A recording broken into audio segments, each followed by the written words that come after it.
ভাই sir phone করেছে। আচ্ছা আচ্ছা, এই আমি আজকে পড়তে যাব না, তোকে যা যা বলছি তুই তাই তাই বল। হ্যালো।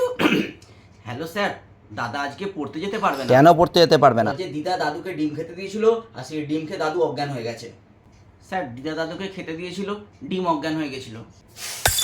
আরে ডিম অজ্ঞান হয়নি, দিদা দিয়েছিল ডিম আর অজ্ঞান হয়ে গেছে। স্যার স্যার, ডিম অজ্ঞান হয়নি, দিদা অজ্ঞান হয়ে গেছে। আরে দিদা অজ্ঞান হয়নি, দাদু অজ্ঞান হয়ে গেছে। দিদা দিয়েছিল ডিম, সেটা খেয়ে। স্যার, ডিম অজ্ঞান হয়ে গেছে দাদুকে খেয়ে।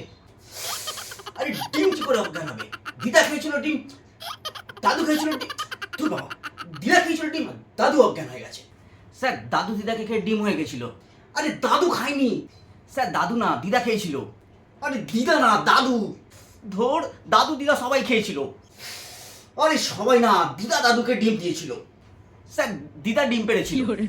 আরে ডিম দাদুকে খেয়েছিল। আরে না না না, দাদু দিদাকে খেয়েছিল। আরে না না না, ডিম দাদু দিদা দুজনকে খেয়েছিল। ডিম দাদুর সাথে বিয়ে করে নিয়েছিল। খতম।